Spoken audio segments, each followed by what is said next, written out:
put your hands together for Stephen. I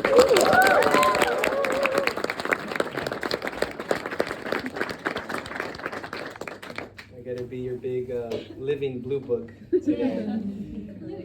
They have the blues behind me. That's true. Great choice. Hello, everybody. Hello. Hi. There's some nervous faces. It's always fun telling this story. This is a story that I'm embedded in, that I practice with friends.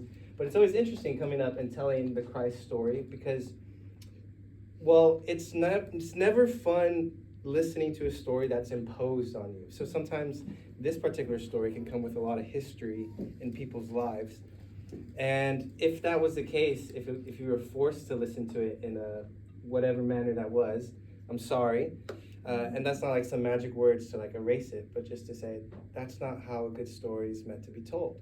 And so I hope maybe in this night where we're all gathered, we can listen and just see whatever we can pull from it. Because when there are words that are spoken in any matter, but particularly with this story, a story about liberation, a story about freedom, a story about joy, and they're used to deform and to de-shape and to push away, then often you don't want anything to do with it. But I would like to examine the Christ story, or at least a part of it right now, and see that's exactly what he was not doing. So we have Jesus, or Yeshua, right? He's growing up in 2,000 years ago under Roman oppression. The Jewish people are there.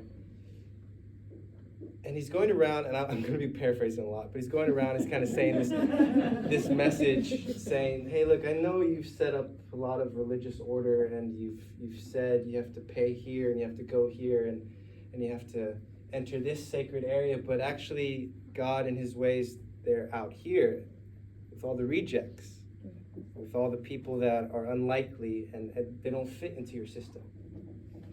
Now, if you're a government, or if you're any type of organization that wants control, that's a no-no message being told. So he got some enemies, he got some friends, but still he went around to the poor, to the rejects of society, and he ate with them, and he had meals with them. He broke bread with them. And at this time, he got some Taladim, some disciples around him, and he came to each of them and said, follow me. And it was a ragtag bunch of group, people that hated each other.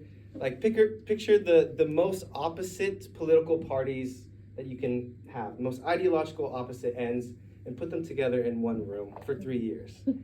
This was the Christ group that was following him. You had zealots, people who had sworn to take down Rome and to kill Caesar. You had tax collectors, people who said, hey, this is just how it is, so we're gonna make a living on the system. And they all had to do life together. And in there was this one guy, and this is my guy that I love. His name is Peter. And Peter, well, he always has something to say in every situation, somehow. I don't know if you have a friend like that. I don't know if you're the friend that's like that. Where you're thinking, it'd be good right now if everybody just shuts up, and then they're like, I have an idea. Yeah, that was Peter. There was this one time, this has nothing to do with the story. There was one time I was in Germany with some friends. It was me, okay, I'm Mexican-American, and there are 2 Africans and 2 Indians. We were in a car, we were driving through Germany, and we passed the border. And there was like these 2 police cars, and all their heads just look at us, and we just look at them, and we're like, oh no. And so the lights go on, they follow us, and my friend pulls into like this abandoned farm, like this barn, and he keeps going. Like I'm like, stop, just stop, and he keeps going further in. And so then the police like follow us closely, and then they come and they stand around the car. And the Ghanaian, one of my friends, he rolls down the window. He says, "Friends, come close." Okay, that's Peter, right? That's like, just shut up. You're not helping the situation. All right, so this is Peter. He thinks he's strong. He thinks he's wise. But the tank is empty, unfortunately. And he's got to go on a journey of figuring that out. And there's this one time where the Christ looks at his disciples and says, who do you say that I am? You know, you got all these rumors going around saying you're this prophet, you're that prophet, but who do you say that I am? Peter steps up and he says, you are the Christ, the chosen one, the anointed one, the Messiah, the one we've all been waiting for, the one to bring us liberty. And Christ says, good job. This did not come by your own revelation, but this was given to you from heaven. So Peter's like feeling pretty good, right? But Jesus goes on to explain. He says, look, my message of freedom and of liberation and of forgiveness, it's going to be on this collision path with the powers that be. And they're going to take me and they're going to kill me. And on the third day, I will rise. Peter's having none of that. He says, no. No, first off, that's not going to happen to you. Secondly, if they even try, if they even look at you the wrong way, right? He starts getting like a New York accent, right? If they even look, I can't do a New York accent. I'm looking at Joe. He has a nice Chicago accent that he can put on. He says, look, I will die with you, okay? Before that ever happens, I'll be with you. I'll protect you. And Christ looks at him and says, you don't know what you're talking about.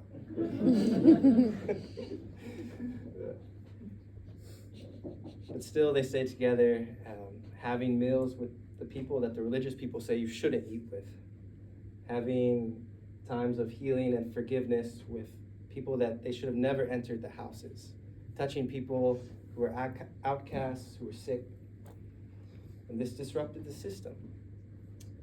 So the time came where the religious leaders and the political powers, they came together. They shook hands, as often happens. And they said, we got to oust this guy. So they devise a plan, and they bring him in, and they create a mock trial. It's not the way it was supposed to be. It was done under the cover of night. It was done behind closed doors.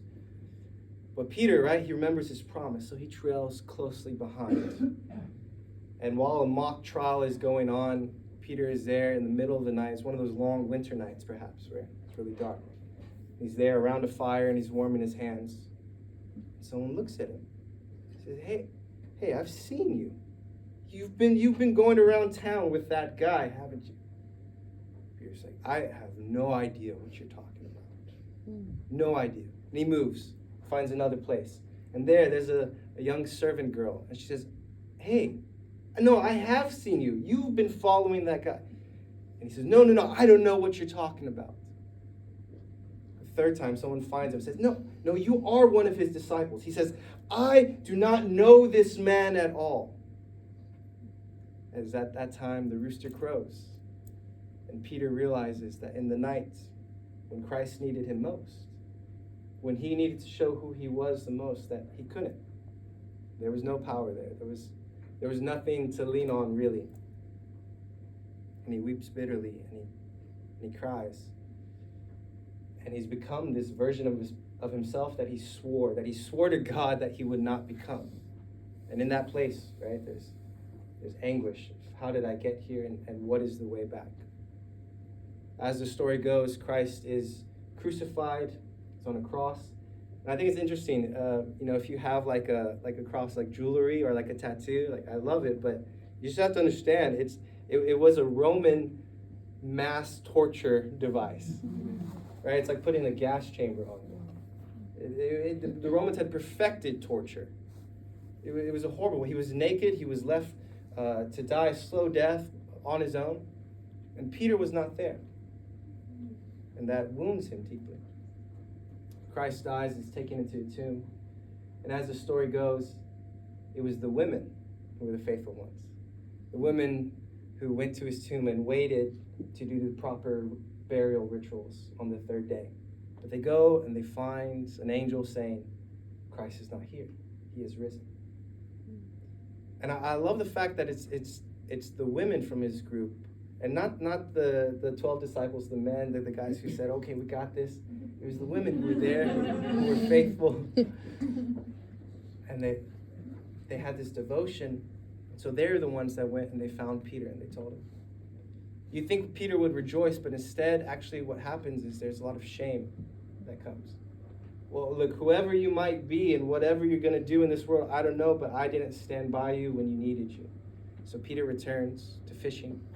He returns to his old job and to his old hometown. And he's there and he's fishing one day and he looks at the shore and he sees there's a fire. And And there's a man around the fire warming his hands. And he recognizes him. And he jumps into the water and he swims. And it's in fact Jesus. And one of his first words is, "Come and have breakfast." It's literally in Scripture. So if anybody ever asks you, like, what is your favorite, like, Scripture that Jesus says, you can say, "Come and have breakfast." It's in the Gospel of John. And so Peter is there, and, there's grilled fish, and Peter's perplexed.